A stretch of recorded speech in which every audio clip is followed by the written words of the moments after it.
Hello, my name is Paul Stevers and I'm going to introduce you to an opportunity for large-scale food production with indoor farms powered by hydrogen. This is a solution that is a paradigm shift for growing food that can be scaled globally. There is a large and growing problem in the agricultural sector. Traditional commercial farming methods are not expected to be adequate to feed all the people in the world in the coming decades. The world population is rising quickly, and the available arable land is declining due to multiple factors, including climate change. There are several drawbacks to traditional commercial farming that includes that it depletes organic matter in the soil, the food often contains pesticide or herbicide residues, which is not healthy for the consumer. As well, natural habitats such as rainforests are being destroyed to create more land for farming, which is dramatically reducing the species diversity. As a result, there is a need to transform the food industry as soon as possible. The solution to this problem are automated crop growing systems such as vertical farms that are powered by clean energy. The vertical farm is essentially a computer-controlled crop growing system that includes automated product handling and lighting. It enables multiple crop rotations and allows for customized growing environments for different species. As well, this method of farming enables crops to be grown without pesticides or herbicides. The entire system can be powered by a new hydrogen production process that does not generate CO2 emissions. There are many benefits to vertical farming. For example, greater than 90% of the water is saved when growing crops in these farms compared to traditional commercial farming. As well, a small fraction of land is needed to produce the same amount of food, often less than 10% depending on the crop. The food grown is more healthy and tasty. Since the food is grown in vertical farms can be grown organically without pesticides or herbicides, this food does not contain residues of these chemicals. As well, there is no reported bacterial contamination such as E. coli in the food grown by these farms. Since the amount of land needed by these farms is relatively small, they can be located in or near cities, which reduces transportation costs and the associated carbon emissions. The hydrogen production facilities can be located in many existing or depleted oil and gas fields around the world. These facilities produce hydrogen at low cost from these fields and leave the carbon dioxide in the ground. This provides for a continuous, low-cost clean energy source for indoor growing systems. Companies seeking to implement this hydrogen production process can purchase a license from the developer of this technology. Automated indoor growing systems are available in a range of configurations, such as the multi-level vertical farm designed by iFarm from Helsinki, Finland. Each of these can be remotely monitored and controlled. The next two slides show animated videos that illustrate the hydrogen production process in vertical farming. The first one is called Hygienic Earth Energy by Proton Technologies from Calgary, Alberta in Canada, and the other is a concise summary about vertical farming by Joe Picenti from Dallas, Texas. Just what we need, when and where it is needed. Which brings us back to the heating and extraction technologies used to produce hygienic earth energy. Many different techniques can be used to heat a hydrocarbon reservoir. One typical approach is to install oxygen injection wells and use these wells to pump oxygen-enhanced air into the reservoir. Laterals can be used to spread the oxygen over a large area. Ox injection wells are paired with one or more high-generation wells. In this example, each high-generation well terminates just below the cap rock. Again, laterals can be used to increase coverage. Next, a downhole membrane, called a high generator, is inserted into the heel of the high generation well. In this example, the membrane is a thin palladium copper alloy with multiple chambers, encased in ceramic, a palladium sandwich. The ox injection and high generation wells can now start to work as a system. Oxygen is pumped and cycled into the lower zones of a reservoir, typically 1 or 2 kilometers underground. Combustion occurs instantly as the oxygen combines with a small percentage of the coke. This is called in situ or in-place combustion and is a technique commonly used to warm oil and enhance oil recovery. However, hygienic earth energy is not about oil recovery.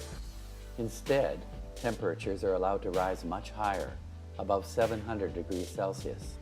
A chain of chemical reactions occurs as the heat and pressure rip apart both the hydrocarbon and water molecules.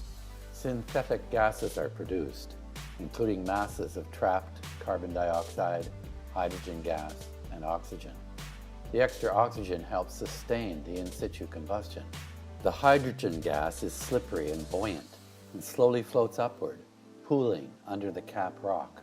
The high generation well then pulls the hydrogen protons to the surface, while the high generator excludes carbon dioxide and all the other gases, operating like a selective filter at nanometer scale.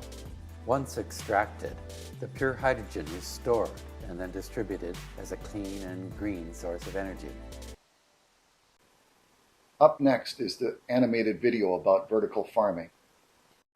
In order to make growing crops possible under these conditions, 4 key components must be considered. Number 1, the physical layout. Number 2, the lighting. Number 3, the growing medium. And number 4, the sustainability features. First off, the primary goal of vertical farming is to maximize the space available by producing more food per square meter than your standard farm is capable of. And this is why the physical layout of the farm is so important. Currently, most practicing vertical farms will either grow on normal horizontal planes that are stacked vertically, or will grow plants on vertical planes stretching upwards. This allows vertical farmers to make greater use of the space they have and produce many times more the amount of crops than a typical farmer would with just a single plane available. Secondly, and probably the most important component of vertical farming, is the lighting. Most often, vertical farming is performed in areas where little if any natural light exists, and a necessary light source is required in order to stimulate the growth of plants by emitting the necessary electromagnetic spectrum required for photosynthesis to occur.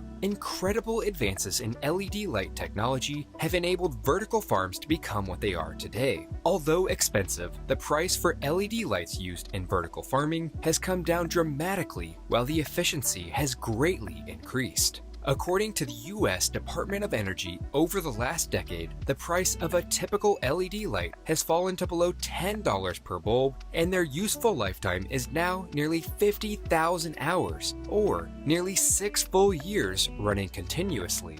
This, coupled along with the low amount of heat emitted from the lights, creates the perfect environment to stimulate plant growth. And as a result, modern LEDs are making it possible for vertical farms to become profitable and greatly increase the variety of their crops. Adding on to this, the pink or purple color often seen in vertical farming, although does look cool, is not only there just for looks. This distinctive color is linked to the overall operational efficiency of using no more energy than is required. You may know that light emitted from the sun that is white is actually just a combination of all the different wavelengths in the visible light spectrum. But what you may not have heard is that although plants need light to grow, they actually just require a few of these wavelengths. Studies have shown that red and blue light specifically can cause a plant to grow at its best, and by limiting unnecessary light spectrums, further energy efficiency can be achieved. The next important component is what is known as the growing medium.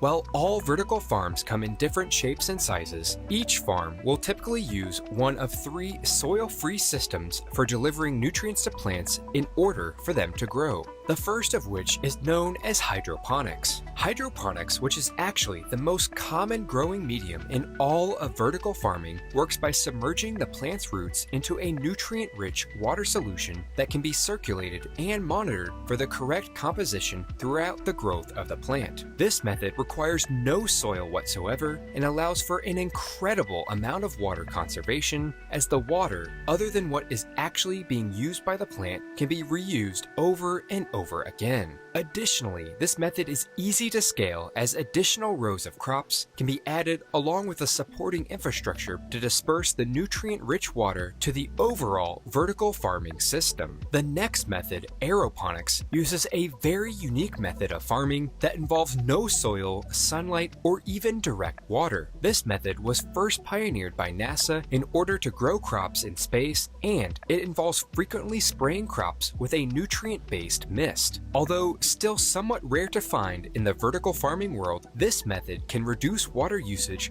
by as much as 90%, and it has been proven that plants using this method may intake more minerals and vitamins, making them even healthier to consume. And finally, the last growing method is what is known as aquaponics. Aquaponic farming takes the basic hydroponic system one step further and combines both plants and fish together in the same ecosystem. In this system, fish will be grown in indoor ponds that then produce nutrient-rich waste. This waste can then be fed to the plants, which in turn filter and purify this wastewater before it is finally recycled back to where it all started. This cycle happens over and over again, creating a highly productive and balanced ecosystem. However, it is not often used due to the additional complexity. Using systems like these, indoor vertical farming can truly become a sustainable system that can greatly increase the amount of food available for the entire planet.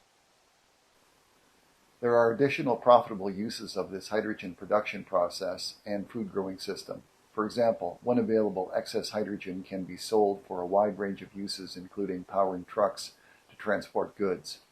It should be noted that when the demand for hydrogen increases sufficiently to support the expansion of its production, this expansion can often be implemented. Therefore, hydrogen sales may grow substantially over time.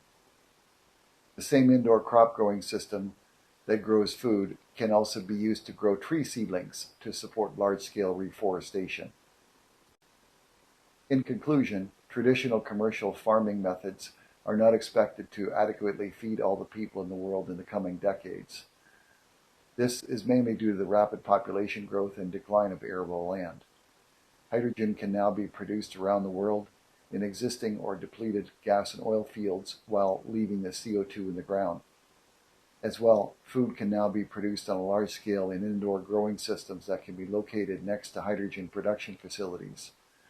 Companies around the world can license the hydrogen production process and purchase indoor growing systems to grow food on a large scale.